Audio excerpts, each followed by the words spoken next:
मैं बैठ नहीं सकता, मैं गर्दन घुमा नहीं सकता, मैं खड़ा होना तो दूर की बात है। इन लोगों से कहिए कि मेरा इलाज गंभीरता से करें। हमने उनसे कहा कि कुछ टेस्ट हुआ, बोले एक्सरे कराया गया। आपका एक्सरे का मतलब काहे का एक्सरे? कहे नहीं, ये गिर गए थे जेल में, बेहोश हो गए थे तो वहां से भेजे गए, तो एक्सरे हुआ है, कहीं टूटू फ्रैक्चर नहीं है। घटना है, जहर से आदमी मर रहा, आप एक्सरे करा रहे हैं। दूसरा हमने सवाल किया कि फिर और क्या टेस्ट कराया, तो कहे कि हम अल्ट्रासाउंड कराया है। कोई गर्भवती महिला का पता करना है क्या कि आप अल्ट्रासाउंड करा रहे हैं? मैंने क्वेश्चन किया क्रॉस, क्या लीवर टेस्ट हुआ? बोले नहीं। आमाशय होता है जिसमें खाना पचता है, उसका टेस्ट हुआ? बोले अभी नहीं हुआ। हमने कहा पित्त का टेस्ट हुआ, पित्त की थैली का टेस्ट हुआ? कहे अभी नहीं हुआ।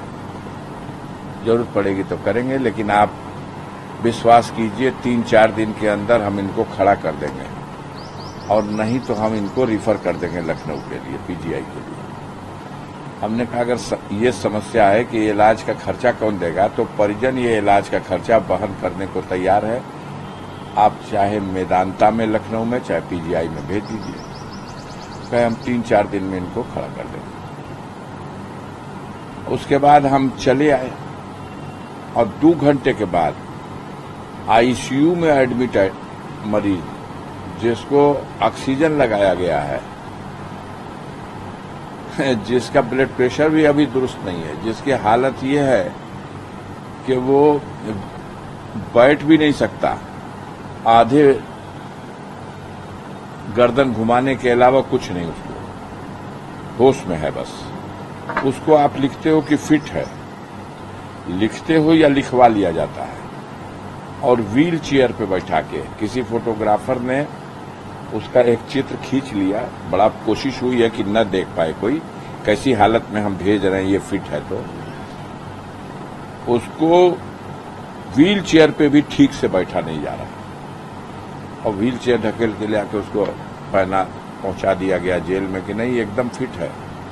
सुबह में 4 बजे भोर में एडमिट, उसी हॉस्पिटल के आईसीयू में भर्ती। आईसीयू से फिट होने के बाद जनरल वार्ड में रख करके 72 घंटा उसका ऑब्जर्वेशन होना चाहिए।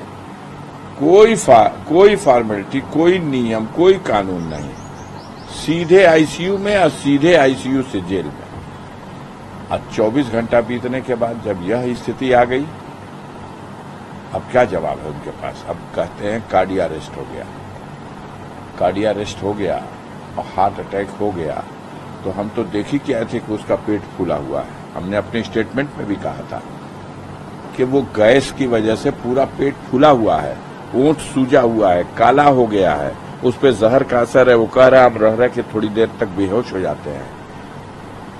जिस दिन मौत हुई है उस दिन लगभग 3:30 बजे के आसपास उसने अपनी बहू और बेटे से बात की है। उसकी आवाज वायरल हो रही, देख लीजिए। वो बोल नहीं पा रहा, वो कह रहा मेरा शरीर मेरा साथ छोड़ दे रहा, मैं मूर्छित हो जा रहा हूँ। बेटा कह रहा अब्बू हमने मदीना से जमजम मंगाया है आपके लिए, खजूर मंगाया, हम लोग लेके आएंगे, आप हिम्मत करिए, रोजे का दिन है, हम लोग दुआ करा रहे हैं, आप ठीक हो जाएंगे, हिम्मत दे रहा। अब वो कह रहे हैं बेटा ये बॉडी साथ नहीं दे रही है।